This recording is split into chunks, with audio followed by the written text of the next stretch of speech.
don't cross my T's. I don't dot my I's. I won't say pretty please, or speaking little white lies. I've got a rebel soul. I've got a rebel soul. I've got a rebel soul. I've got a rebel soul. Just get down with it, down with it, down with it. Just get down. I ain't no thing that you can chain with a ring. And I ain't no price for admiring eyes. I've got a rebel soul. I've got a rebel soul. I've got a rebel soul. I've got a rebel soul. Just get down with it, down with it, down with it. Just get down. I can be good when I wanna. I just don't wanna. I can be good when I wanna. I just don't wanna. I can be a good girl when I wanna. I just don't wanna. I can be good, I can be good, but no, I got a rebel soul. Hey, I've got a rebel soul. I got a rebel soul. Yeah, I've got a rebel soul.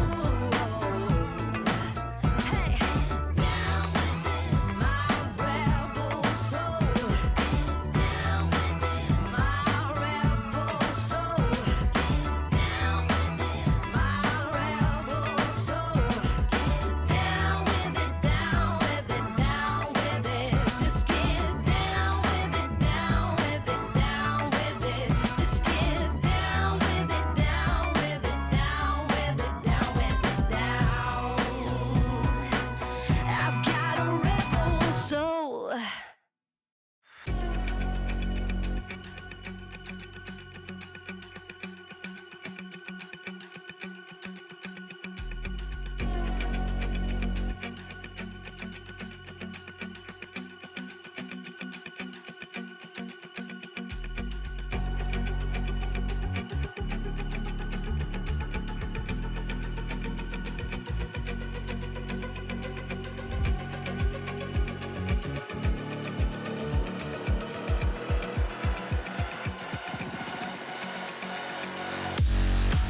What's up, everybody? We're live.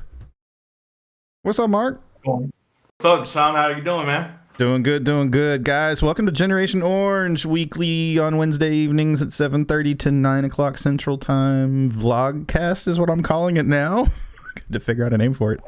As most of you know, we also do an audio podcast version, usually the day following, up on anchor.fm, or you can hit it on any of your favorite podcast platforms. And also we keep the video on demand available up on YouTube. If you want the link for that, hit me up in chat. Happy to share that as well.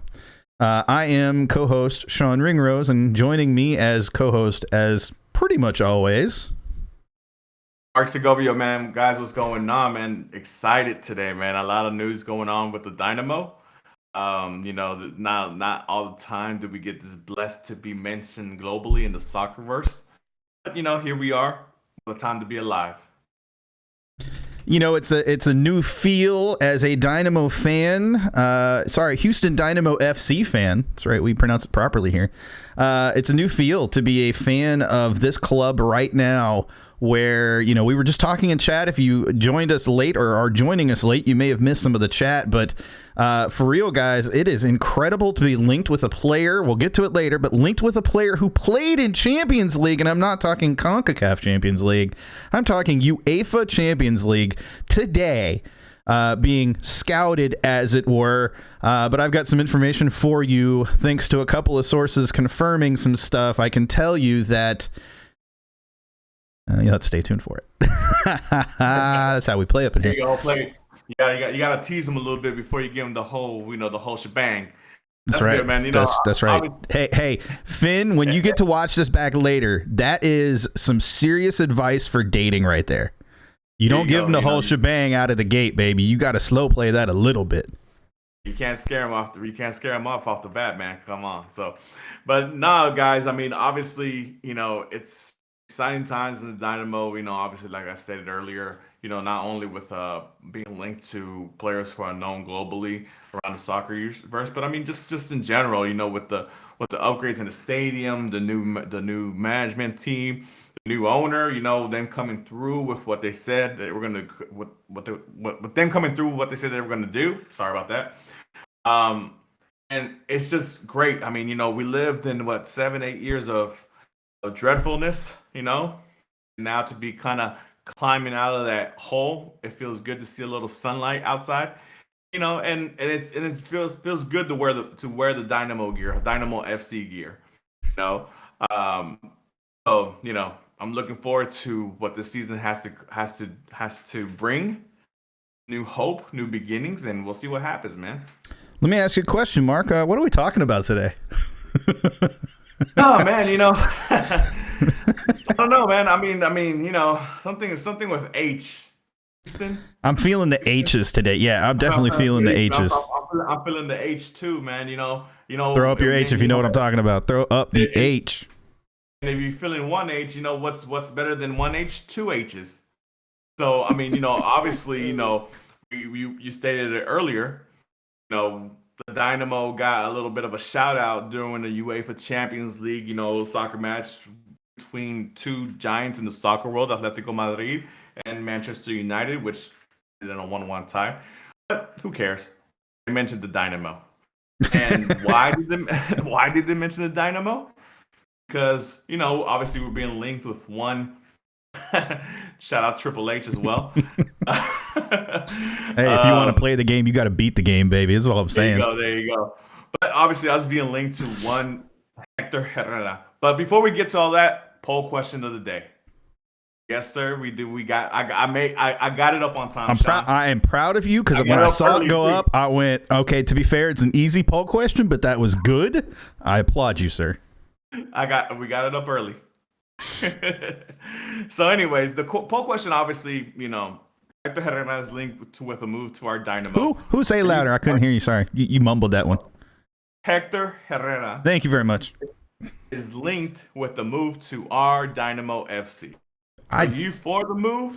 Never would have thought I would see the day. I really, honestly, never thought I would see the day. There was a time 2 years ago when being linked with a player, if it was anybody outside of, a 22-year-old has-been like, Philippe Senderos, a player like that, or a 22-year-old, like a Tomas Martinez or a Bahamic, being linked with a player like that.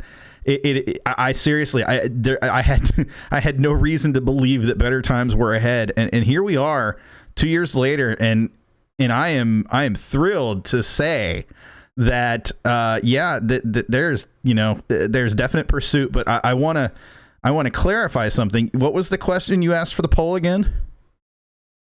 Are you for this move or not really? And let me let's talk about the move first before you talk about the poll. Let me give you the results first. Oh, give me the results. Because not everybody's 100% on board. Well, that's fair. That's fair. That's always fair. That's fair. Obviously, so 93% of the vote are for. Well, 84 people voted on the poll. That's pretty solid. Holy crap! That is pretty solid. Wow. 93% of you are for it. You're excited. Y'all left comments like, obviously, great brand exposure for the Dynamo is going to fill up the seats. Kit sales, brings a bit a winning mentality to the team, etc., etc., etc. But 7% of you out there said you're not really all that too happy with it, and that's fair. Like I said, he is another player. Obviously we're bringing him on because of what he's done, what he's capable of doing, and what he might do. Now, does that mean he's going to do the same thing when he gets here? If he gets here, we don't know. But that's what we're hoping for as fans, right?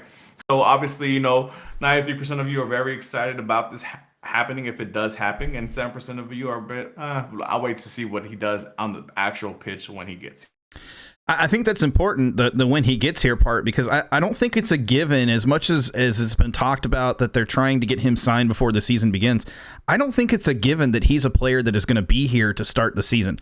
I do genuinely believe that this is going to get over the line. I have every reason to believe that based off reports I've heard, sources that I've talked to.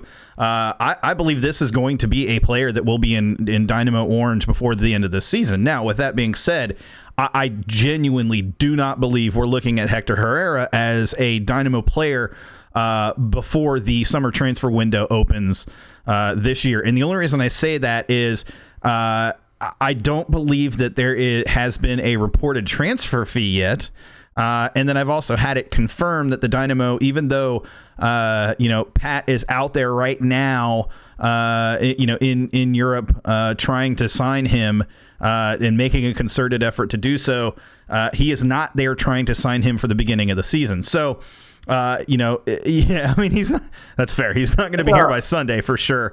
Let's make this clear. Obviously, if somehow the Dynamo do get the opportunity to sign Hector Herrera, because we also got to keep in mind he is a wanted player by a lot of other clubs, especially European clubs and big clubs, pretty much.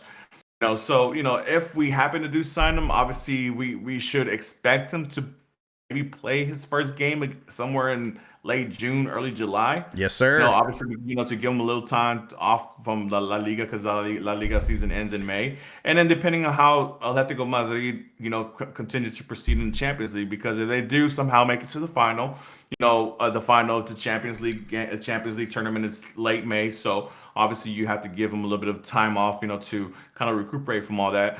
And which, obviously given whatever. But if the Dynamo do in fact sign Hector Herrera, I wouldn't expect them to be on the pitch playing for us until late June, early July at the earliest. I have a question, and I'm going to drop a poll question in chat right now. I want you to tell me, chat, would you rather Hector Herrera, if he's coming in late June, early July, would you rather have him get matches before the Texas Derby if he were to debut at the Texas, not debut, but if he were to be available for the Texas Derby, either the Austin or the Frisco match in July? Would you rather him get a couple of matches with the Dynamo first, or would you rather have his debut be here at home against Frisco or Austin in July? I think one of those is an away match, but either way, which would you prefer? And Mark, I'll toss it to you. Well, let me just correct you on that. The home match against FC Dallas is indeed at home, and then the first game and the Austin is away, correct? Is away in July. Yeah, July 12th, I believe. Yeah. Look, to be honest, I mean, would it be nice to see him play against FC Dallas in late June? Sure, it'd be great. I mean, whatever. It doesn't look to me. It doesn't matter. To me, I want him to be rested, ready to go, and understand the objective. And by that time, the Dynamo would have had probably somewhere in the neighborhood of between 10 and 11 games played by that time. And hopefully, we're doing well. We're not, kind of sucking. And if that's the case, then I want to make sure that he's ready to go and ready to start, because that's what you brought him in for. That's what you're going to pay him the big bucks for. That's why he's going to be the highest paid player ever in Dynamo history for. So you want that guy to be ready to go. No setbacks, no, nothing like that. I think Julio, a.k.a. Lava Spike Jones, says it best. It would be cool for him to get some games in before the Frisco match. But can you imagine PNC if his debut is versus Frisco at home? That would be a madhouse. Here's the thing. We've talked about this, in previous seasons, in previous years, and previous episodes.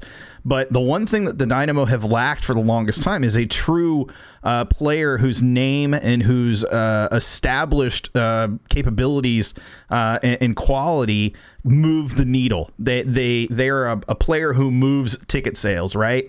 And there is no doubt that, love him or hate him, you're going to go to a Dynamo match at some point because he is playing for the team. Period. Sure. End of the story, right? Yeah, and you know what I'm wondering, honestly? I want, if the Dynamo do sign him, I wonder if he's going to get an introduction like they do for players that sign to Barcelona and stuff like that, where you get the supporters and one side of the pitch and they just introduce them, lift up the jersey, whatever, and then they open a store up to hundreds of thousands of Herrera number 16 Dynamo kits ready to sell or fresh off the presses. I mean, that's what we needed. I mean, this signing right here it's huge. Not just because it's Hector Herrera, because he's Mexican, whatever. It's the fact that the Dynamo are finally moving forward to MLS 4.0. We're finally getting out of the MLS 2.0, 2.5, whatever, skipping over 3. We're not worried about that, and going into 4.0. You're bringing name recognition. You're bringing in a player who's still in his prime. You're bringing a player who's won trophies in Portugal, who won La Liga title last year with Atletico Madrid, who's competing at the highest level of European soccer at the moment. And obviously is one of the leaders of the biggest, the strongest or perceived strongest team in this region of the world in CONCACAF, right? So it's very nice to be involved and be linked with a player of that stature.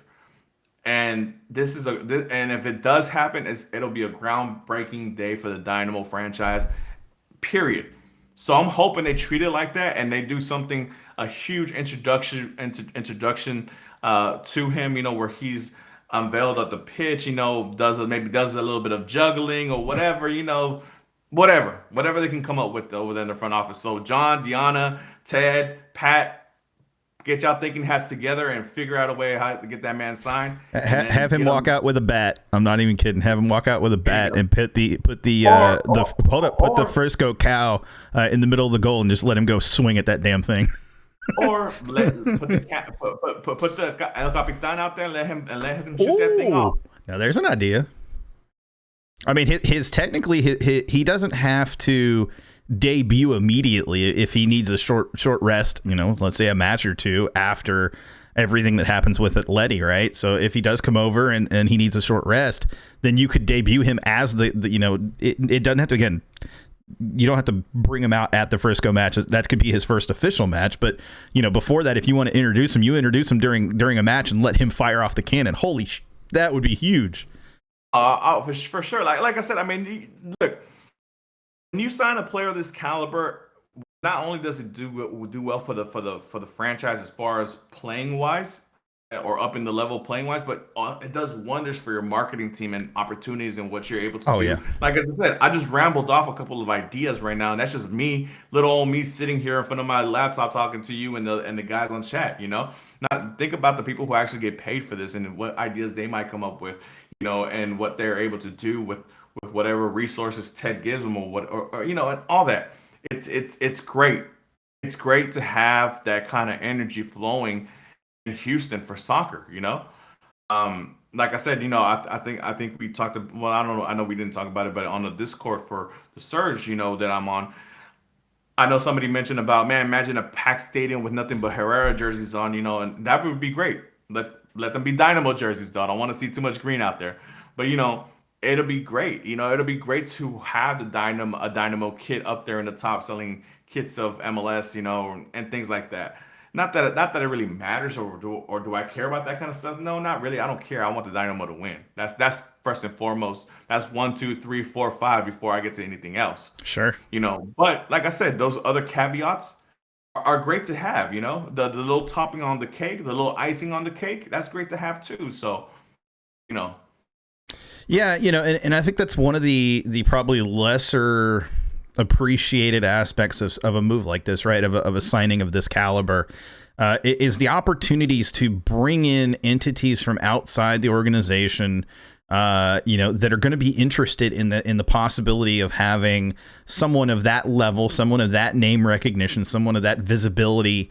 In terms of let's call them what they are, sponsorship opportunities. If I'm a potential sponsor, I want Hector Herrera wearing something with my, logo or my brand name on it. I want Hector Herrera, talking about my brand.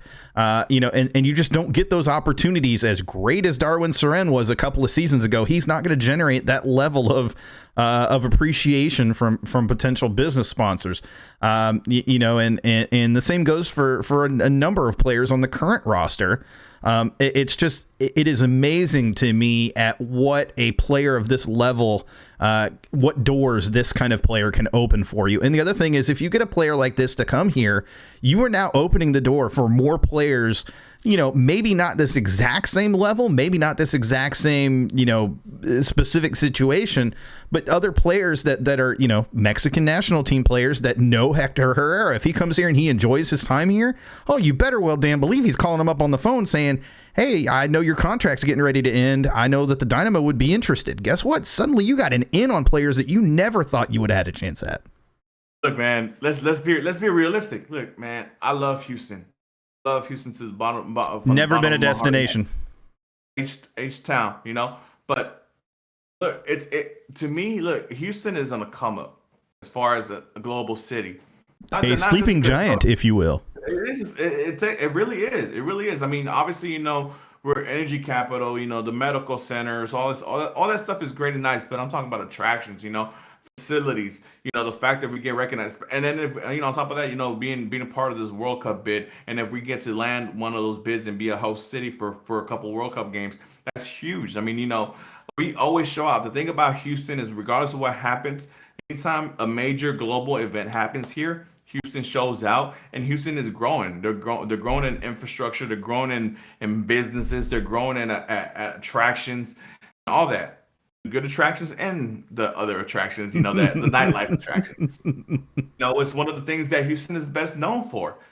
And that's a plus. Trust me, as an athlete, man, athletes want to be out here and have fun. They want to be in a place where they can have fun. That's why Miami is considered such a huge destination. LA. Exactly. Everybody, look, everybody says, Houston fans are bandwagon fans and all that, which might be true, but the same thing goes for places like Miami.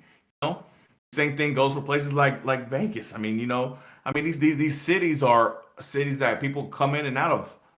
People migrate from other places who are already loyal to other teams, and they come in here. I mean, we can't help who comes into our city.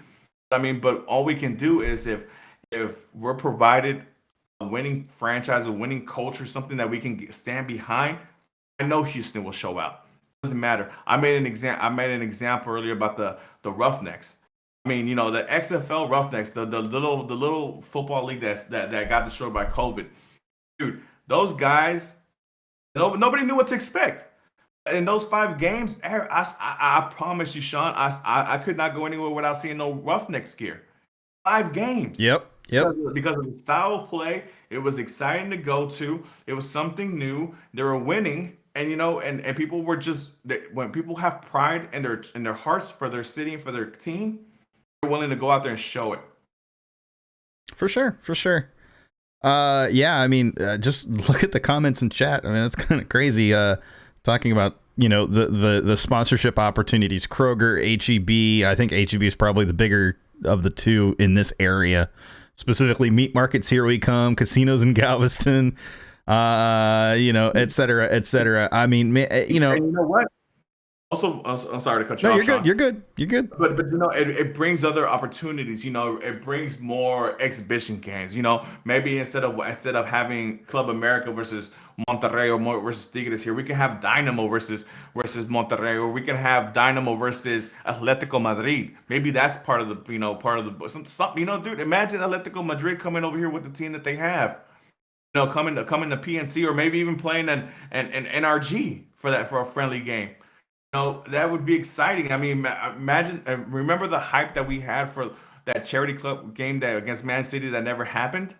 I mean, Atletico Madrid might not have the same aura as Man City, but they most certainly do have the players. You got Luis Suarez, you got Joao Felix, you got Suarez for a little bit longer. Well, who knows what happens? Who knows what happens? Just saying. Who knows who they buy? Yeah. So it's something that possibilities, doors open, a lot of doors open. Yeah, that's that. Like I said, I mean, that's the underappreciated thing. And to your point, it's not just sponsorships. I mean, that's kind of the thing that I think we as fans tend to see most. But there are other opportunities that just present themselves. And the other thing is, Hector Herrera is the type of person that personality that you can stick out there in other places, other big events that are not soccer related, rodeo, etc. Rodeo Rockets games. Not that many people are attending them right now, but Rockets games, Texans games, the other events, concerts, Tejano concerts, because I know there's plenty of those, although I don't go to any, obviously. But there's plenty of opportunities. The World Cup bid. I mean, how great would that be if Hector Herrera were to make a statement or, be visible for the World Cup bid as well, on top of everything else. But having him in a position where, people that maybe have, and to be fair, we know that there are people in this city that have no idea that the Houston Dynamo even exists. Wait, we have a professional soccer team? When did that happen? And so a player of that level, of that name, carries a weight with them. And if he's popping up in places like that, like I said, sporting events and other big events around the city, and it doesn't have to be constantly, but just every once in a while, like you said, taking in the entertainment that's here. I mean, it's going to get noticed. It's going to get people that normally wouldn't give the Dynamo a second look to give the Dynamo a second look. And suddenly we're in a different situation. Casuals are returning back to watching the matches. The diehards are obviously there because they're excited about that. But on top of everything else that's going on, and you're going to get people that were not into soccer again. And so it's just a very exciting opportunity. And like I said, all signs right now are pointing to this is going to happen. And to Mark's point, it is looking to be a summer signing, probably around a July debut. And to the earlier point, the earlier question, it would be on a free transfer. We would not be paying a transfer fee, but the reported $4 million per year salary is a pretty large salary. But for a player of his caliber, absolutely warranted, even if you just consider the opportunities and doors that he's going to open for you here in stateside, and especially here in Houston.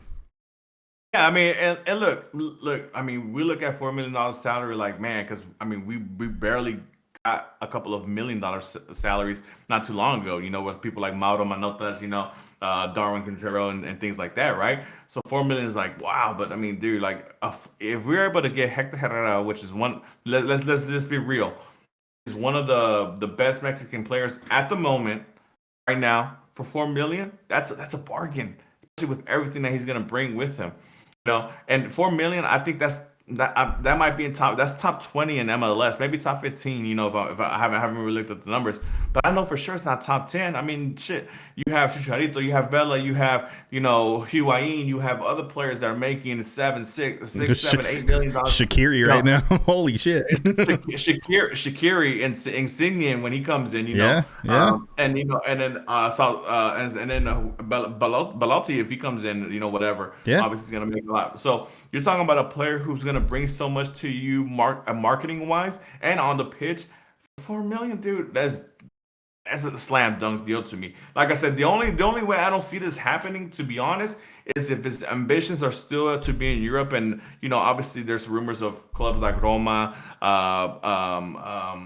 Valencia, some Premier League clubs circling around him. But unless something like that happens, then I don't see why Ed nor Pat could close the door on this. I Salary feel should- like salary shouldn't be the reason why this deal doesn't get happen. no, he's I guarantee you he's looked at that salary and said, "Yep, I'm down for that."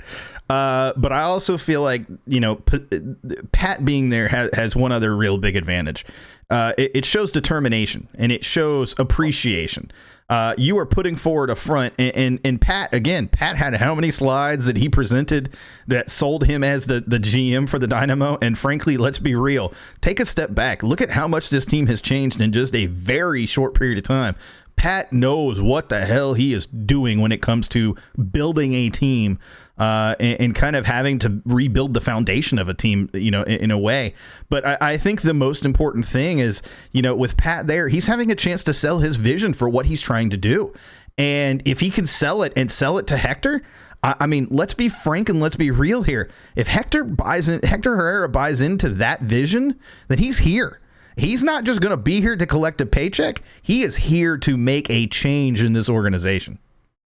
I mean, and when you bring a player like that, I mean, obviously, he wants to make sure that if the project is to his liking, and he comes here and he sees the franchise and that project moving towards the right direction, like he's been sold on by Pat and Ted's presentation, or whoever was involved in that meeting, then that's great. That makes him happy. Then that makes him want to involve other people that he knows, other players that he knows. Absolutely. Because obviously he's trying to achieve whatever he's trying to achieve. Look, let's not get it twisted, man. All these players that come in, the Ibrahimovics, the Beckhams, the Kakas, the Thierry Henrys, during their time period when they were coming in, when MLS was supposedly a retirement league, stuff like that. Those players come here, they still want to be winning. They still want to win. It's not just about the check. These guys are global superstars known all around the world by one name.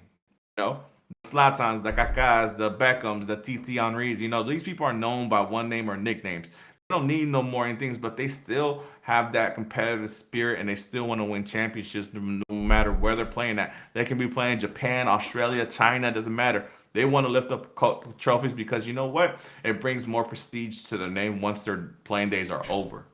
Yeah, and to be fair, it opens up doors for them as well. George Benson's a name that I've been considering and wondering myself if it couldn't open a door for that player in Guardado. I mean, could you just imagine Guardado? I know that right now he's not an option, but that's not to say in 2 to 3 years, if Hector's still here, he wouldn't be. Well, look, the reason I say no already because he actually had a new interview earlier this week where he was talking about his boyhood club, which is Atlas, and obviously Atlas are on the upswing, the best club in Guadalajara, if you didn't know, all those Chivas fans out there. But yeah, he wants to go back and play with them. But I mean, who knows? I mean, obviously, he has a thought in mind of going back to his boyhood club and playing for them. But I mean, money's tempting, and MLS does provide a nice lavish style of living, and he wouldn't be. Well, he might be bombarded because I mean, obviously, we have a huge Mexican population here in Houston, but who knows? It obviously could be a possibility, but but you also have to look in the fact of maybe younger players of Mexican descent who are not getting the time. Let's talk about another Betis player, maybe a Diego Lanes, who's not playing at all for Real Betis, and he's just wasting away. And they need him to be playing because he's one of those crucial players, one of those future players to take him into the future once the Guardados and the Hector Herreras and are long gone from the national team. He's one of those players they're looking for to move on and to carry it at three's mantle and push it forward to the next level. How's he gonna do that if he's sitting on the bench for Betis?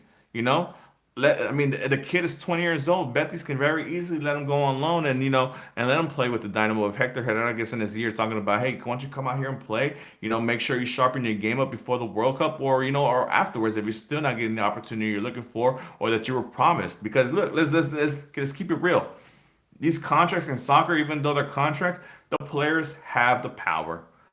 When they want to move and they want to go, all they got to say is nothing but a word, and their agent gets on the phone and starts making things happen, starts swirling rumors around, starts getting other people out. Vultures start to circle and all that stuff. And then next thing you know, the player's out. Unless your name is Harry Kane, but we won't go there. But I mean, yeah, I mean, Diego Yanez is definitely, and there are other players of that same caliber, quality, build, etc.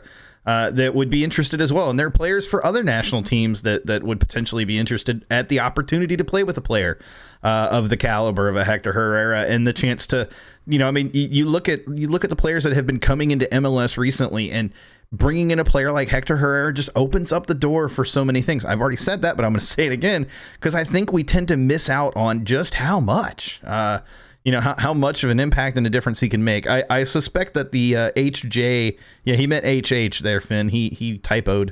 Go ahead. And look, and there's other names. I mean, think about it, man. Look, Mexico's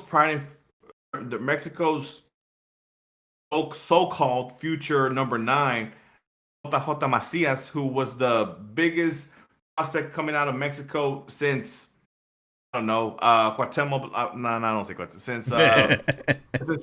Since Chicharito, or maybe even Carlos Vela. He had his opportunity at Getafe on loan, didn't do anything with it.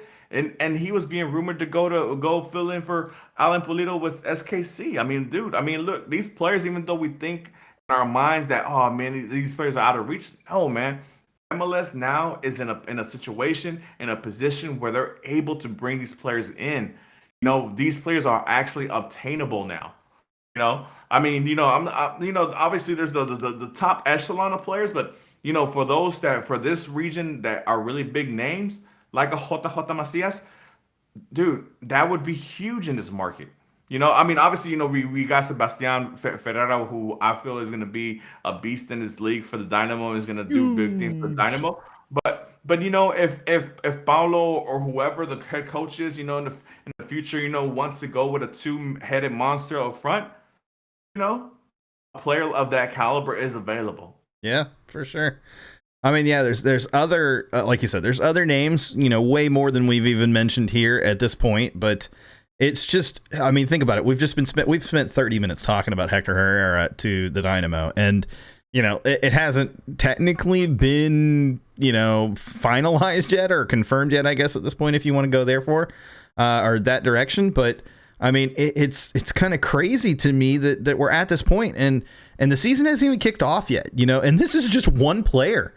In Hector Herrera, and it just, I mentioned that it shows a commitment. It shows exactly what Ted Siegel was talking about, that he was going to be willing to put the resources and provide the resources necessary for the front office that he selects to be successful. And he's done that. If this gets across the line, even if it doesn't, he's shown a willingness to do so. $4 million a year is nothing to laugh at. And he's put his seal of approval on $4 million a year. That to me is just incredible, and it shows how far we've come in such a short period of time. But I want to take it back one step. Think about all the things that we had to do first, right? We had to get a new owner, we had to get a new GM, new front office, all of that. But the other thing that had to happen is we had to have players in positions to support a player like that, to be the roster had to be built in such a way that player could be fully utilized.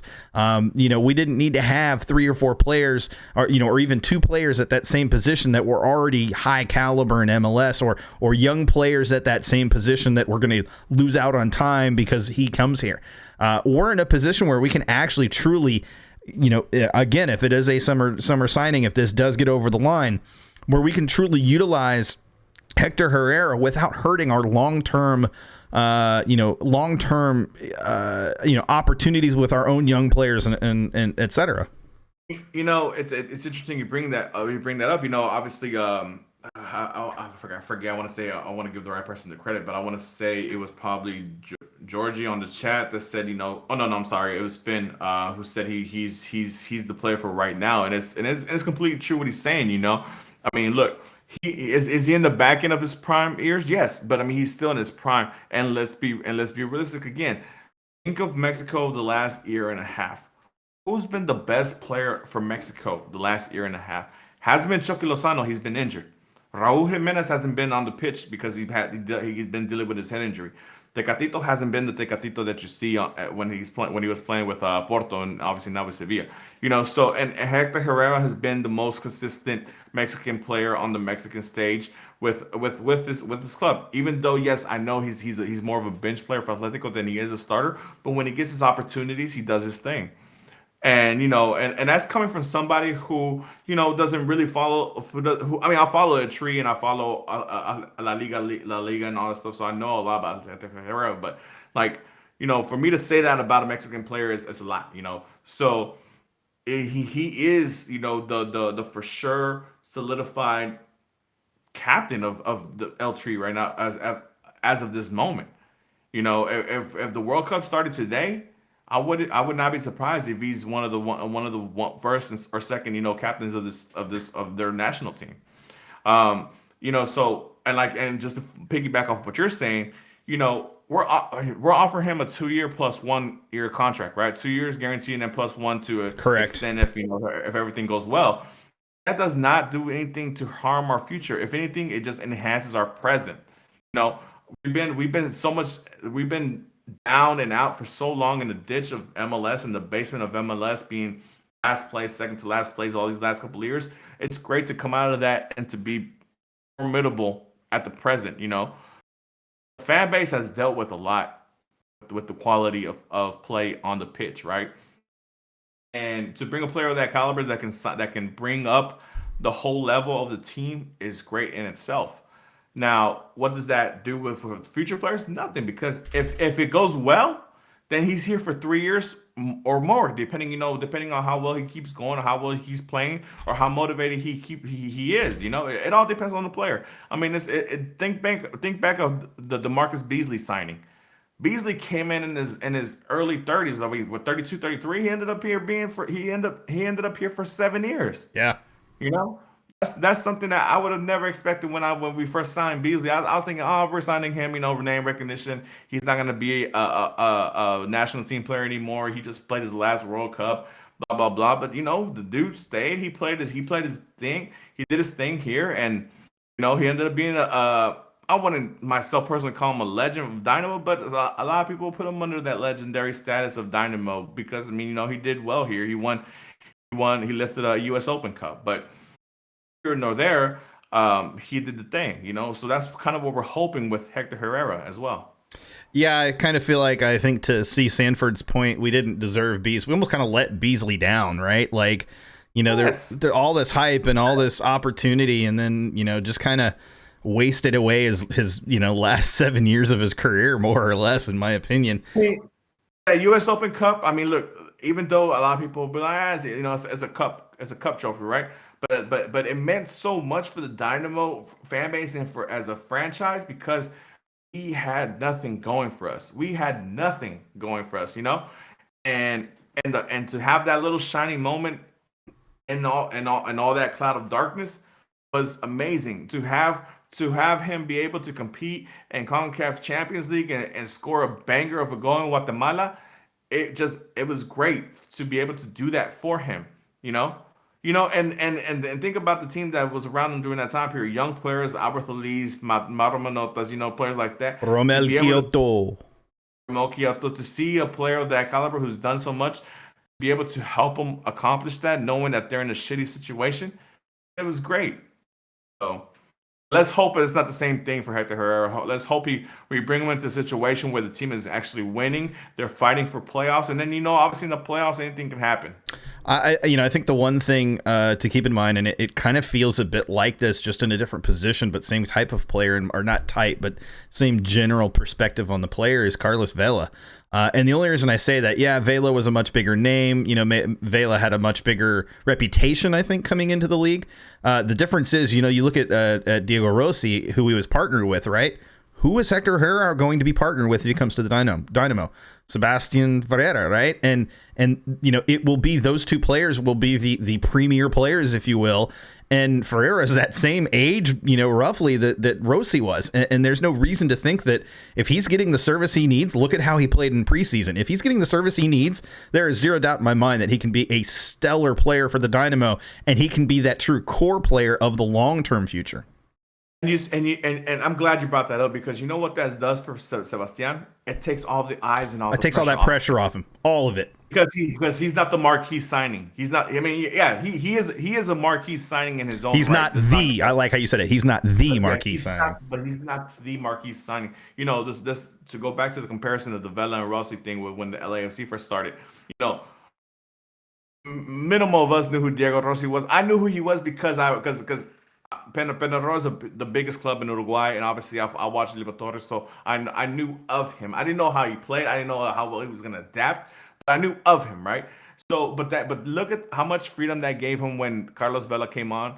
Well, Carlos Vela was the first signing of theirs, right? But all eyes were on Carlos Vela. Sure, right? sure. Nobody cared about this Rossi kid. Nobody cared about what he was going to do. All he knew was he was going to help out Vela up front and whatever. And look what he turned out to be.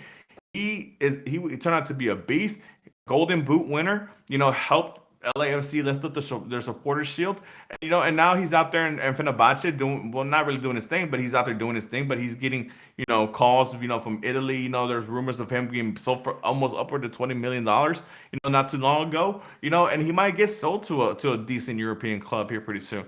But what I like about it, the comparison that you made, was that it gives Sebastian the leeway of being able to do his thing and not have the pressure of the whole franchise on his back to have to score, to have to be the playmaker, to have to do this and that and be perfect. Yeah. And it's interesting too, because I think it becomes a partnership, right? And I mentioned that you look at how Vela and Rossi played together. It becomes a partnership. It becomes as much a benefit for Herrera having that player that he knows he can count on to get on the end of those passes. And if those two, again, all of this barring, of course, he signs with us. But the opportunity for Hector Herrera to be serving passes into Sebastian Ferreira cannot go understated. How incredible a moment just situation that's going to be, and circumstance that's going to be for the Dynamo, for this city, for this club, and for the players themselves. Hey, shout out real quick. Shout out to Luis Suarez Dollar here. He said Nacional is the #1 club in Uruguay. Look, he's a Frisco fan. It's okay. He's always wrong. Yeah. So I mean, but hey, to each their own. But Finn, he's over here talking about the other signings. So let's get away from Hector Herrera a little bit, and let's talk about the other people who are. I mean, 45 minutes feels good for Hector for today. It's always next week. We got plenty of time to come back. But the thing about that's different than from other off seasons. There's other players that are being linked to the Dynamo, Sean, and obviously we know. I'm sorry. Can you repeat that louder for the people in the back that didn't hear you? The people that have been living under a rock for the last off season, because. That's news. There are other multiple players at one time being linked to the Dynamo, and they're high possibility players that might actually be wearing the orange here pretty soon. If everything works out well. One of them, obviously, being the young Brazilian forward from Flamengo, and hopefully, I'm not chopping up his name. You're gonna ruin it, bro. You always do. Thiaguinho. 20-year-old winger / striker from Flamengo. Well, he plays for the Flamengo U23 squad or whatever. So he hasn't played for Flamengo the first team yet. But, from what I've read about him and seen about him, a lot of promise, a lot of skill. Player who was looked to be the future for Flamengo, but obviously because of other signings that they had and other things that are going on, they didn't quite make it to the first team. But I mean, if he rumors are he'd come here on loan with an option to buy. So if he comes in here and tears it up, I'm sure Dynamo are gonna exercise that option to buy, and think good things will come. I mean, and plus another young Brazilian on our team to go along with Seca, and then obviously our Portuguese speaking coach, our Brazilian-born coach, Paolo Nagamura. Nagamura. So I mean, it's good. it's good for the Dynamo to be linked with players like that because obviously, even though all the focus is on the Hector Herrera, if he's going to sign or not, the fact that Pat and the scouting department out there are still out there looking for other players for other positions of need that we do need because we do still need wingers and we still need a little bit more of a more opponent attacking options for the Dynamo. It's great. It's great to see. Sean, any thoughts on the Young Brazilian kid? Yeah, here's the thing. I want to point something out that I don't think anybody has actually brought up yet. So I may be the first, and I'm going to champion this cause because it's important. Remember, the stated goal for this season was to make the playoffs. That has been the stated goal by Pat, by Ted, by Paolo. If that is the stated goal, and in the summer window, they are bringing in on a free transfer Hector Herrera. They are signing guys like Thiaguinho. They are signing guys like Sebastian Ferreira. They are signing guys like Zeca. What does that say about the state of this team, how far back we were to where we are now? But on top of that, how much does that say about how much more they think this team can go after Hector Herrera was brought in? Sure, man. I mean, and look, all these players, it brings now visibility for the Dynamo when they want to go in the future to go scout in South America, whether it be Brazil, whether it be in Paraguay, Argentina, et cetera, et cetera.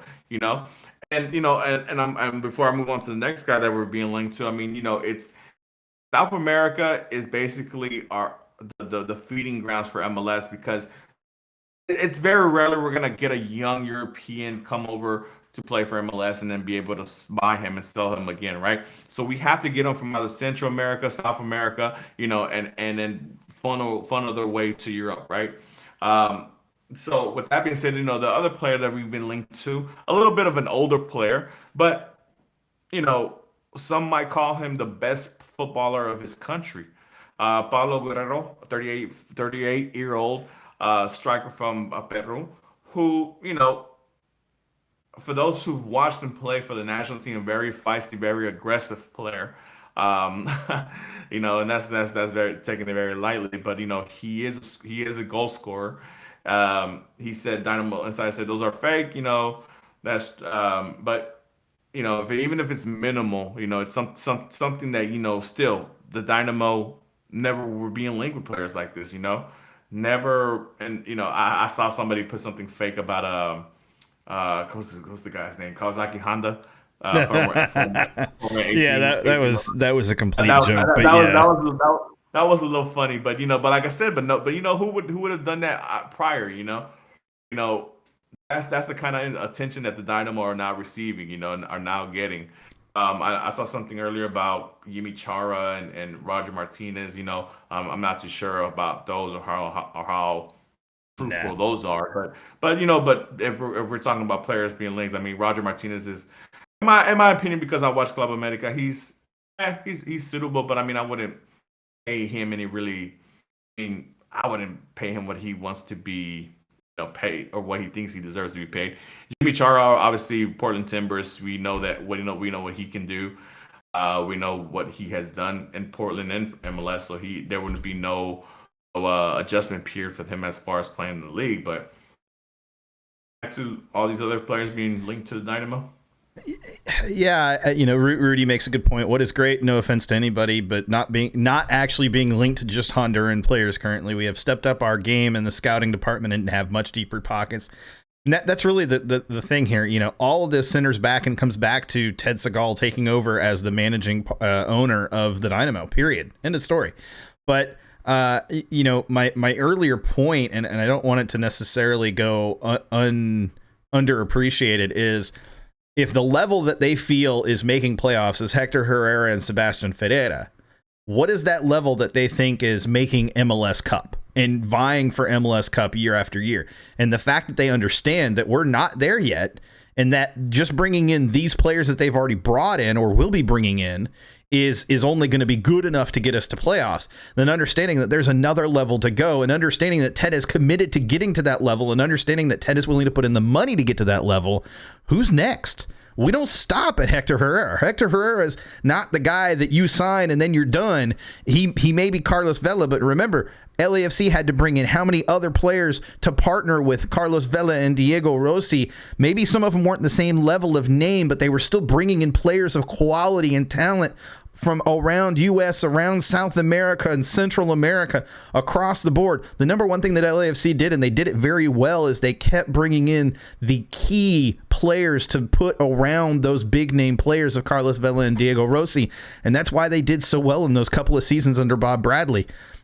They're not the same team anymore. If you ask me, it's a little different now, but I mean, still, it's incredible to think that we have another level to go after Hector Herrera. You know, that's not the end. That's just, we're just getting started. Yeah, I mean, it's I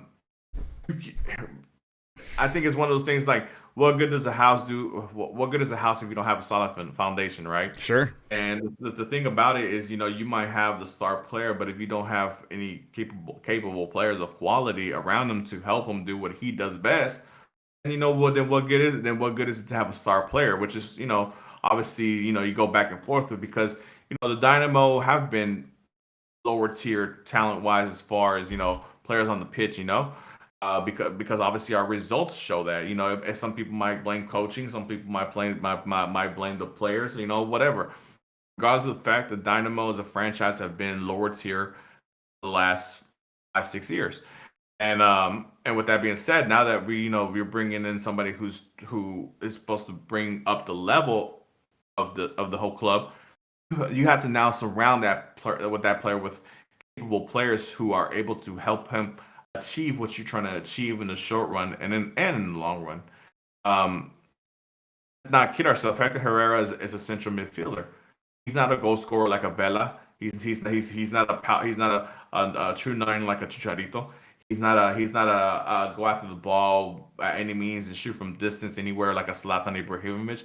He's not that type of player, but he is a big name player who's able to do certain things that we didn't have available to us from any other player that is currently on the roster. But with that being said, you need to surround him with talented players who are able to, when he's able to needle that pass into the box, somebody's going to be able to score that ball from that assist. So let's hope that after the Herrera thing is done, that's not it for us. Yeah, like I said, I'm fairly confident in saying that it's not, but things happen, as it were. But I think to Finn's point, and I've said this before, I really want a destroyer at number, as our D mid, and obviously that's not a Hector Herrera, and I'm okay with that. We had a long conversation last week about that, and I really do want a destroyer in that position, and that's not Vera. So that's obviously a position that we can upgrade, and I know that Pat and Asher understand, and they know that. And I think they're just trying to find the right player to fit into that position, the right player that's going to fit what they're trying to do for that position that's available in the right way and at the right price point that Ted is comfortable paying. And whoever that is, hey, I'm willing to wait on it. If it means we get Hector Herrera this year and then in the offseason, at the end of this season, we get that player, then hey, I'm all about it, because going into 2023, we are going to be absolutely incredible. Georgie, I'm sorry, Sean. Don't want to get to the chat. No, you're good. You're good. Georgie asked, "Do we have a franchise player? And if we do, is that Sebas?" Obviously, currently, right now, I wouldn't call Sebastian the franchise player, even though obviously we at the moment he's our record signing. But like I said, we got to give the guy time. We got to give him, let him do his thing. Well, if he starts off the gate blazing and starts scoring goals like a demon, like a beast, I mean, then great. Yeah, I mean, he can claim that title as our franchise player. But at the moment, yeah, I don't think we have a so-called franchise player to where we have a face of a franchise. No, I don't think that's the case right now at the moment with the Dynamo. Obviously, if Herrera signs, then that automatically becomes him. But at this moment, currently, I don't think we do have a franchise player. Yeah, I'm definitely in agreement on that one. There's plenty of players on the roster, but I think right now, none of them would be that player that I would say is the face of the organization, and is going to be the face of the organization. And Sebastian can become that, I think, given time, like, you pointed out, especially with the right players around him in the right positions to support him in the proper ways. And Hector Herrera would certainly be one of those players for the same reasons we were talking about earlier. I know we said we were getting away from Hector Herrera, but why does it always come back to Hector Herrera? Oh, I know why, right? Because he's such a big player. Yeah, let me take it away from Hector Herrera a little bit, because Eveleth said something here very interesting that I've been saying for a couple of years now, that, obviously, it's great to sign big name players and be linked to players like that to bring exposure to the brand and to the club and things like that. Lifting MLS Cup, one day, hopefully lifting the US Open Cup again, or Supporter Shield. Yeah, that's all great. But the great thing about those things and winning those competitions and being great in your domestic league is that it gives you the opportunity to compete in international competition, CONCACAF Champions League, and if you win that, maybe someday in the Club World Cup, or League Cup, or whatever other tournament they have lifted up. Because there might be a possibility we get a couple of MLS teams playing in La Copa Libertadores someday soon, if Combo and CONCACAF can get out of each other's asses and make an agreement on something. Who knows? But with that being said, I think that clubs, look, there's never gonna be there should never be a player that's bigger than the club. Ever. It doesn't that means Messi can never be bigger than Barcelona. That means Cristiano Ronaldo can never be bigger than Real Madrid, etc., etc., etc., whatever you think, right? That should always be the case. So there should never be anybody that's bigger than the Dynamo as far as players go. But with that being said, the Dynamo need to be able to provide themselves exposure from what they provide on the pitch and what they do as a club on the field. Not what they do as far as like signing players. Because like I said, anybody can sign players.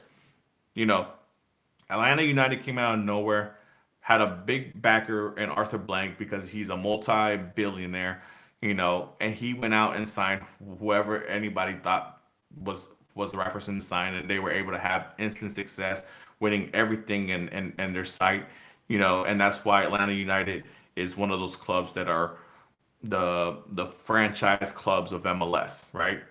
But let's keep it real. I mean, Atlanta United hasn't done anything since Tata Martino has left, right?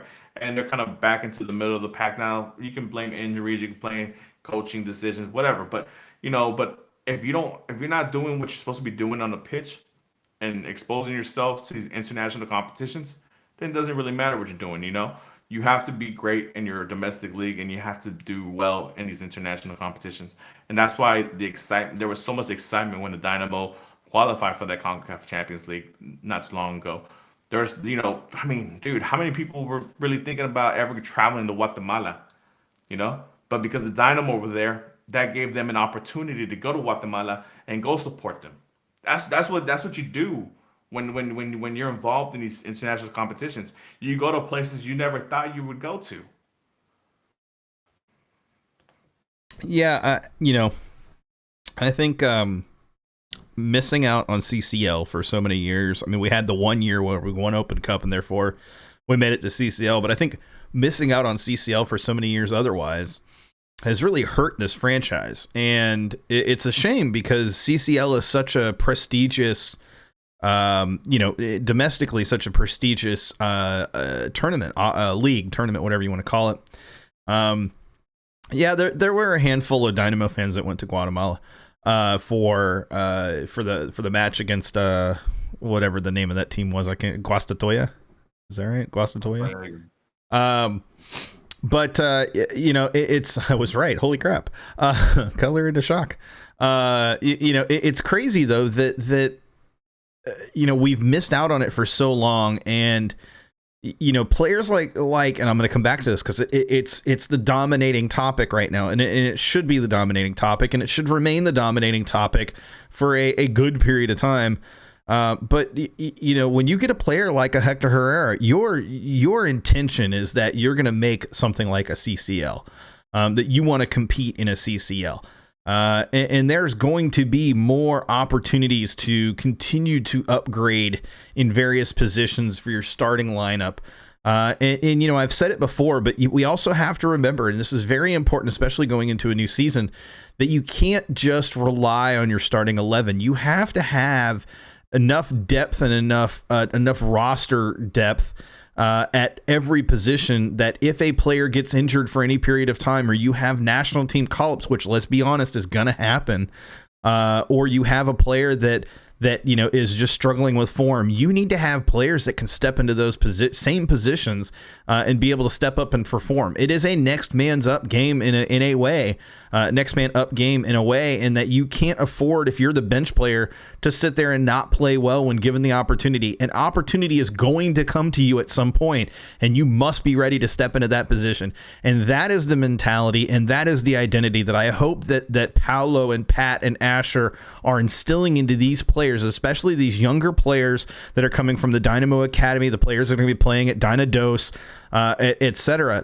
I hope that they are instilling in their minds and instilling in their their beings, if you will, that look, an opportunity is going to come, and if you want to be a player on this senior roster, when that opportunity comes, you must become the man. You cannot afford to let the opportunity slip away. Yes, it puts pressure on the player, but at the same time, it also tells the player that when they do get the opportunity, they must put forward their best the best view that they can give. And pressure makes diamonds, like they say, like the old saying goes, And look, if you're in Dynados, you're a step away from making the first team.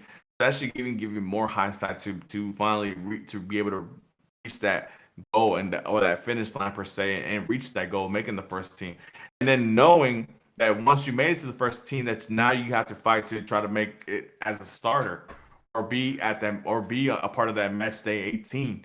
So there's different goals in this sport, not just trying to sign a professional contract, which is that should be a goal. But then after you sign that professional contract, what do you do with that? Do you become starter? Do you become a reserve? Do you become XYZ? What happens after that? There's a lot of motivation. There's a lot of opportunity here. That's one of the things about having a team with such lackluster talent over the last couple of years, is that opportunity is waiting for those who are willing to grab it by the horns. Look, we've had to sign players that really, cool. We signed this player, this player, but what did he really do? Nothing, right?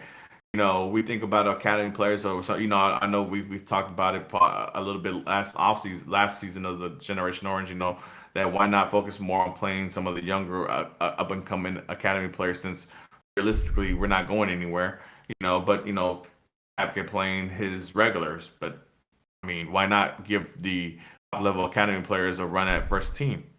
For the last couple of games, get them some experience, some MLS experience. But with that being said, now with this Dynados experiment that they got going on with MLS, you're literally a step away. And the fact that you're in the backyard of the first team, and some of the games will be played at PNC Stadium, that should give you a taste and should give you a whiff of wanting to actually be there all the time. For sure, yeah, 100%. I mean, you're practicing in the same facility that the senior team is practicing in. You're playing in, basically in the same park, that the senior team practices in. The coach is coming out to watch your practices, to watch the first practice of your team in Dynados. The first time you guys get together, head coach is out there watching, and probably giving some thoughts and his own guidance to some of the coaching staff, Kenny Bundy as it is, for Dynados. And to me, that just signals, I think, what the Dynamo want to become from a development standpoint. They want that younger Dynados team to truly be Houston Dynapodos.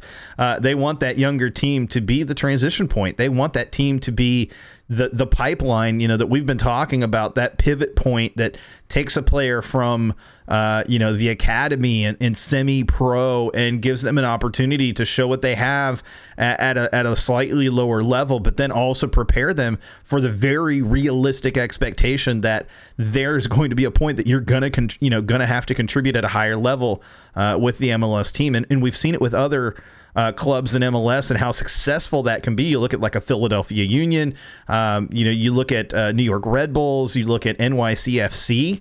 Every team across the board, Chicago Fire, I mean, they've got a goalkeeper that's considered one of the best goalkeepers to come out of the U.S. in a very long time, even better than Zach Steffen. Maybe even better than Tim Howard was. Even better than Tim Howard potentially. And that's a lot to put on a young player, but if he's ready for it, why not? And that's a player that played with their USL club for a couple of years their linked USL club for a couple of years in order to get time. It's an interesting thing. I'm sorry, Sean. You're good. Think about all the players who are always labeled the next Ronaldo, the next Messi, the next this. Even Messi himself was labeled, hey, he's the next Maradona. Obviously, when you get pressured like that because you get labeled next to a great whatever, it puts pressure to that player. But that showcases who is really ready for this and who really isn't.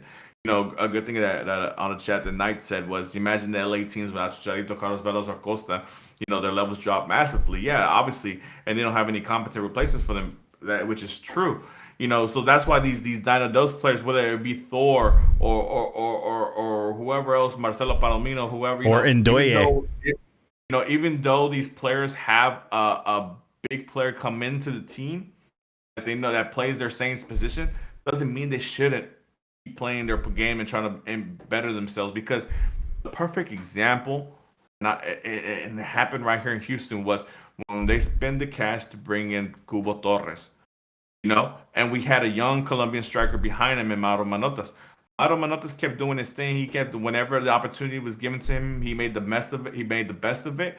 And eventually, he outlasted Cubo Torres, and he went on to do a lot more than what Cubo did for the Dynamo. I think he ended up being number 2 all-time goal scorer behind Brian Ching in Dynamo history. So, don't give up just because just because you might have the biggest transferred player ever in Dynamo's history in front of you doesn't mean that there's no spot for you. Absolutely. Like I said, and with the ambitions that this club wants to have, there will be Open Cup games, there will be CCL games, there will be league games that Remember, we played 3 games in 8 days a lot of times in this MLS schedule. This MLS schedule is going to be compact and tight because World Cup is right after it, like really right after the MLS season finishes. So I mean, there's gonna be a lot of making sure these games get played. God forbid there's something that happens that kind of pauses the games, another COVID outbreak or whatever. These games are gonna have to be played. Players need to be ready to take over when the star player is too fatigued to go, or is resting up, or has an injury. So that's just that. You have to be ready to go. Yeah, and you do need to give rest. That was something Tab did not seem to appreciate much of, is giving players rest, especially your top players. It is okay every once in a while to have them, sit on the bench and let them take a much needed, whether it's a mental break or a physical break, let them recover. A MLS is a long season. It is a marathon, not a sprint. And just because you get out of the blocks fast doesn't mean you're going to end fast. And so you have to endure the entire MLS season. It's the same over in Europe. It's a long season if you're a European player playing for a European team. And so it's going to really be important, for those young players, for those players in the, especially players like a Papa Ndoye that are, basically were signed as unsigned free agents, if you will. He wasn't even a draftee. He was an undrafted free agent.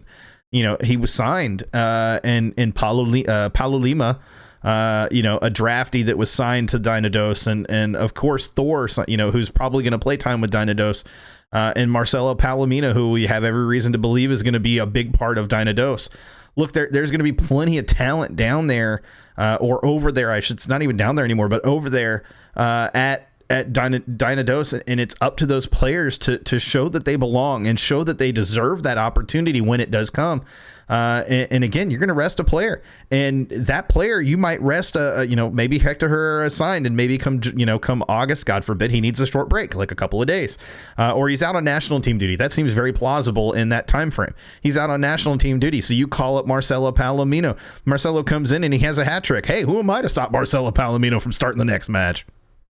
I mean, dude, think about it. The biggest clubs in the world. Think of a club like Chelsea, who have Mason Mount. Lukaku, Perfect example out of Lukaku, Chelsea. Mason Mount. Mason Mount, Kai Havertz, Pulisic. Sure. But the reason I like, brought up Mason Mount was because they didn't sign Mason Mount. Mason Mount came up through their club. Academy. But what I'm saying with that comparison is like all these players are just named off are world class players. Absolutely. And they're all being rotated. Yep. Rotated. Why? Because Chelsea plays Carabao Cup, FA Cup, Champions League, Club World Cup, Premier League. I mean, whatever is Chelsea's schedule, they have to make players available for that competition or whatever. It's just the Dynamo, MLS, whoever, they have to have the same mentality. I mean, teams can play that many games. I mean, dude, look at NYCFC. They play these games now. Right now, they're in CCL. They're about to start Open Cup play here in a couple months. I think Open Cup play starts in May or June, if I'm not mistaken. And then depending on where they're slotted at or whatever, they might even make it to the League Cup competition that they were talking about earlier. And then on top of that, they're gonna have the Campeón de Campeones match against I believe who was the last champion? Was it Alas Liga MX champion or whatever? So they have commitments already now for future matches and future competitions that they have to have the quality of players available, and not just quality of players. A good high level quality of players to be able to go out there and try to compete for these championships. Yeah, that's exactly it. It's a number of competitions. It's not, you don't just have your league to worry about. You got your league and you have your, various other domestic competitions. And of course, European teams have European competitions if they do well enough. And, all of that adds up to the wear and tear on every player. And it's important as a manager or coach, whichever you want to call it, that your players get rotational time, that they get time to properly recover. 3 matches in 8 days, that wears on the body more if you're playing the full 90 across all 3 of those matches than if you were to play 5 matches across 35 to 40 days. And then throw that Houston humidity. Whoo, shut it down. Hold it down. Shut it down. Exactly. I mean, look. I'm all for Sebastián Ferreira playing as many games and as many minutes as possible, especially if he's scoring goals at crazy rates. But look, man, he's human. This is gonna be the first time realistically that he's gonna play in this type of level of weather when it gets mid-July, August. During those dog days of summer, as we call it over here, and it's gonna take a toll on him because he's never experienced that. In his playing career. I know he played for Morelia for a little bit, but this Houston Heat, man, it's something totally different on this side of the world as opposed to anything else on this side of the world. And it might take a little bit of a toll on him. Hopefully it doesn't. He's able to adapt to it quickly. But if it does, at least have somebody ready and reserved to kind of. Maybe he only plays 70 minutes and you give somebody 20 minutes, to go out there, instead of him playing the full 90 like he usually does. Yeah, and I think it's also going to be imperative, too, that the style that Paolo wants to employ is not a press for 90 minutes. It is, what I asked for last year. It is exactly that in terms of it is a press, but it's an intelligent press. It's a press when it makes sense to press. And then some other times, maybe you back off a little bit and you give space so that you can recover. You can take that little bit of an extra breath to give yourself a moment to kind of catch back up. And you see it in the rotation of the defensive midfielders in particular, or the center midfielders, whatever you want to call them, and kind of how they rotate up and they rotate around. To give each other a chance to push up and a chance to stay back and cover back. And even especially when the center backs press up into the attack. And we've seen that happen with Ethan Bartlow in preseason. How often was he pressing up into the attack and making passes that we were all just like, wait, whoa, where'd this come from? And so I already have a topic. Don't worry. We good. Sean Dyche to Houston. Nah, it's not happening. Shut up. And I don't want it to happen. That would hurt me so bad.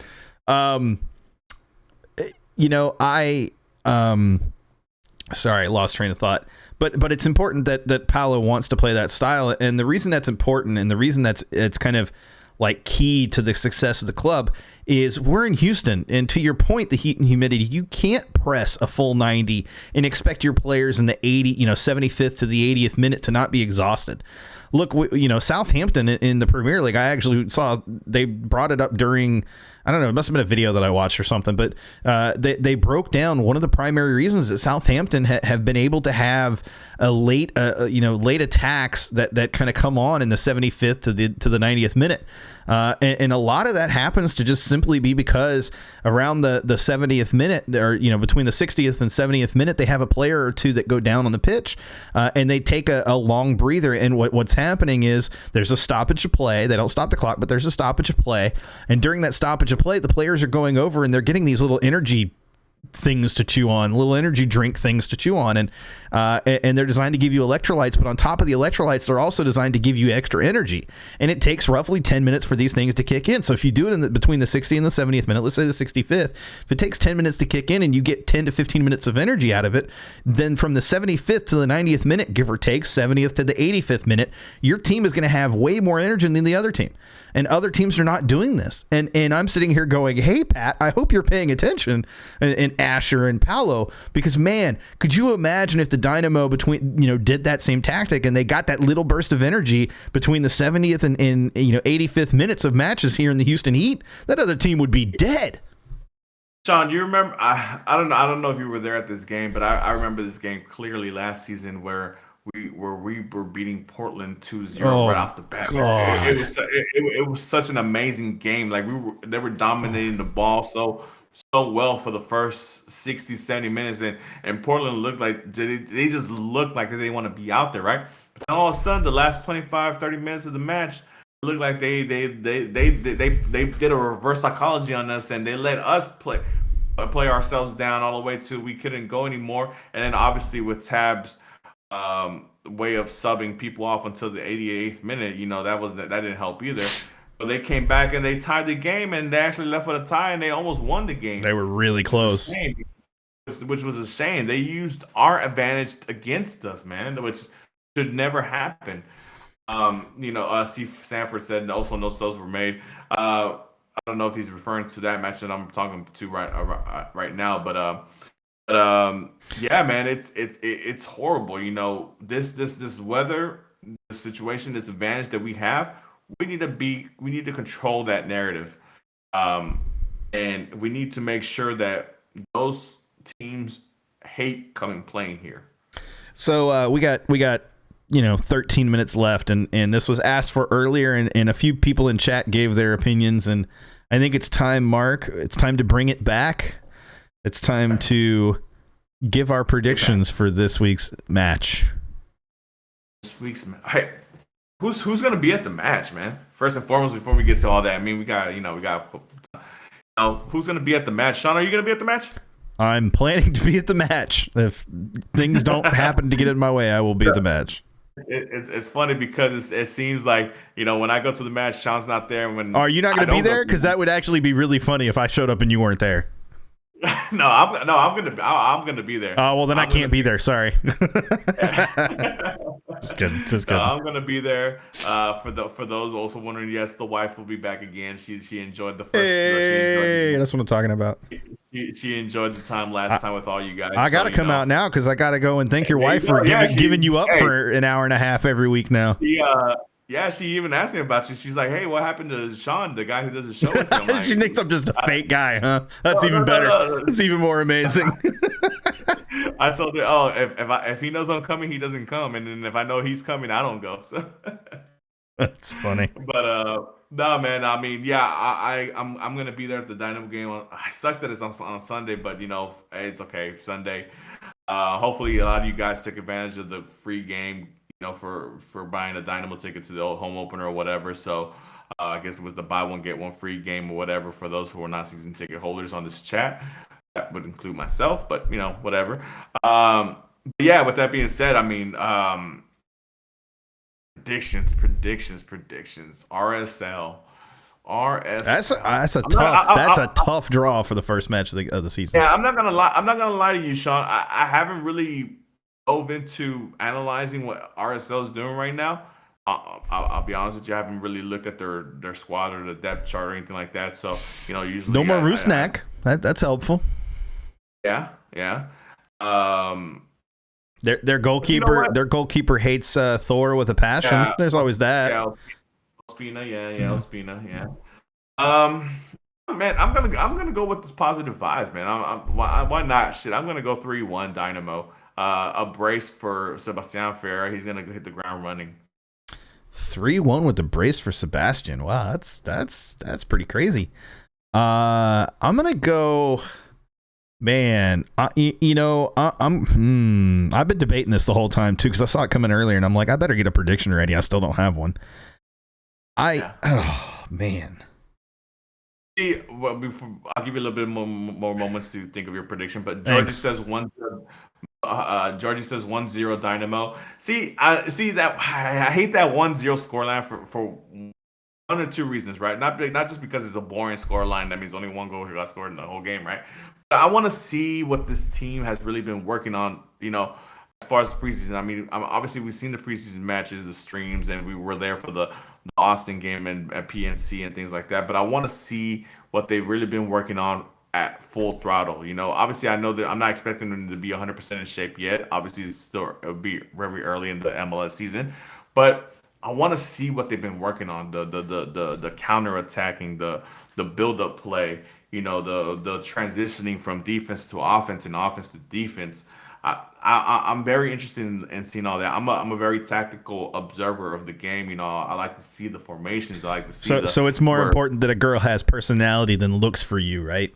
Because that's basically what you just said. No.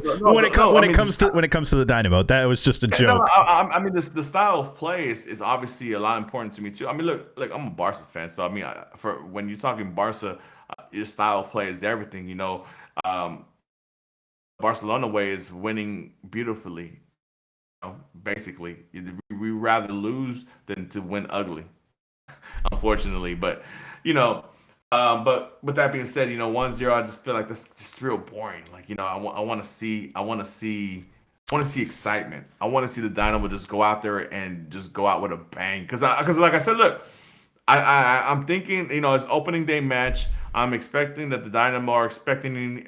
I don't know if they'll get sold out, but I'm expecting them to have at least maybe 18 to 20,000 people there. You seen that weather report? I don't know. We'll see. Hey, we did really well when it was rainy a little bit.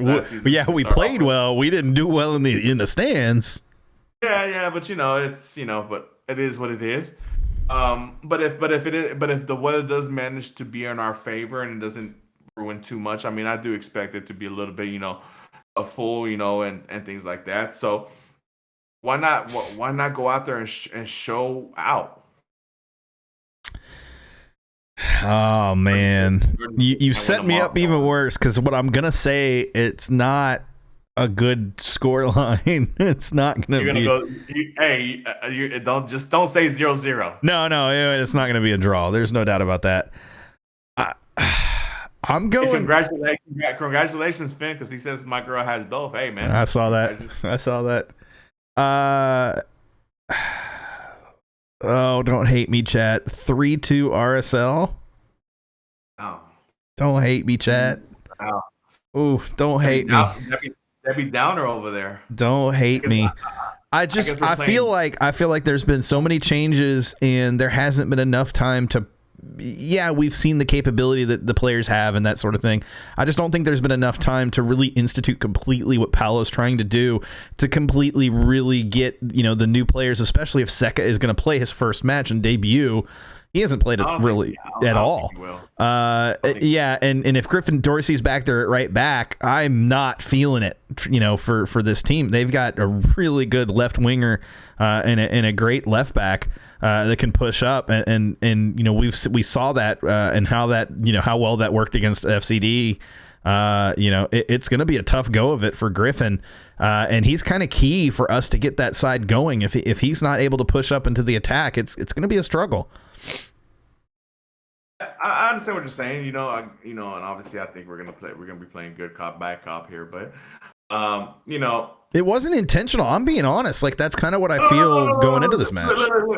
Yeah, of course. It's a brand new system, brand new coach, brand new everything, right? Obviously, but I think just the sheer hype of new season and then obviously being at home, I think should motivate the players enough, especially because majority of the players did play together last season. Aside from obviously Sebastian and like I said, I don't think Seca's going to be on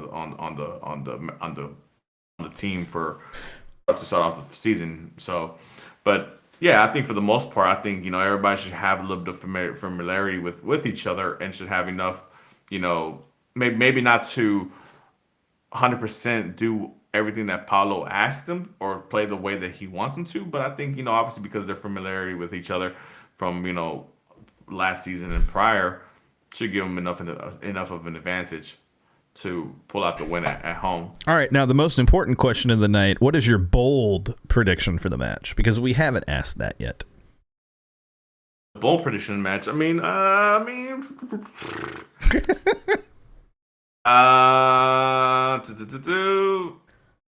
this really depends.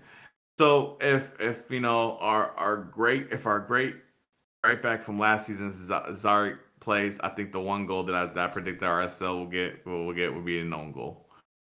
Zarik. Hopefully not. Hopefully not. That's a rough one right there. That's actually way worse than I was gonna predict. I'm gonna predict two bold predictions. Number one, Sebas is gonna get his first goal of the season. I mean, that's only bold because it's his debut actual MLS match. So he's gonna get his first goal of the season. And then my second bold prediction, I saw that one. I saw it. Second bold prediction is that Seren gets a goal as well. Ooh. Hey, you know what? Seren's been pretty good for opening day goals. I think he scored 2 in his Dynamo career. Yep, it's about to be 3. I'm just saying. Look, I do my research. I like that positivity. Positivity took it to a 3-2 Dynamo loss, though. I'm just saying. I'm positive that it can happen. I'm just not positive we're gonna win it. So that means Steve Clark has his hands full. So he better show up because a lot of people. There's a lot of fans on here, Ben, Georgie, who Marco Maric was the next coming of David De Gea or Jan Oblak, and unfortunately he was shipped out of here. So. Don't give those guys. Let's just say there weren't a lot of tears shed for Marco Maric leaving. I don't know. We'll see what happens. But yeah, let's hope that those guys have a good match. Obviously the new guys as Steve Clark, Sebastian Ferreira, Daniel Stearns if he ends up coming in for one of the guys in the back. Yeah, man, I'm hoping for positive vibes. I'm looking forward to seeing everybody out there at pitch 25 and wherever you decide to pregame. Also, remember, man, Diesel bobblehead giveaway for the first, I think, 5,000 fans or something like that. So yeah, something for fans to look over to be there early for if you're not going to be pregaming with one of the supporter groups. Look, opening day is always exciting. It's always new hope, whether it's soccer, baseball, football, basketball, whatever. Opening day is always exciting. And it's going to be great to see everybody out there rocking their new Dynamo kits, supporter kits, or, just Dynamo merch in general. For sure. And, huge shout out to the Surge. Make sure you guys, if you do happen to go out to the match, first of all, yes. But if you do come out to the match and you can get there early, as Mark mentioned, hit up pitch 25. The Surge will be pre-gaming out there at pitch 25.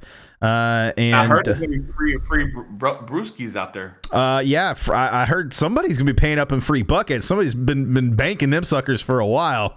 I don't know who it is. But no, yeah, definitely come on out. If you got friends, bring your friends. If you got family, bring your family.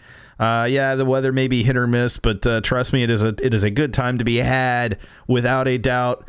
plenty of fun and plenty of stuff to have going on. So if you're curious and interested in the Surge for whatever reason, https://wearethesurge.com. That's right, wearethesurge.com. Or hit us up on Twitter, or hit them up on Twitter. Sorry, hit them up on Twitter at Surge Supporters Group, I think, something like that. I don't know. We'll tweet it out later. But guys, thanks for tuning in. It's here. What'd you say? Hold up. What'd you say?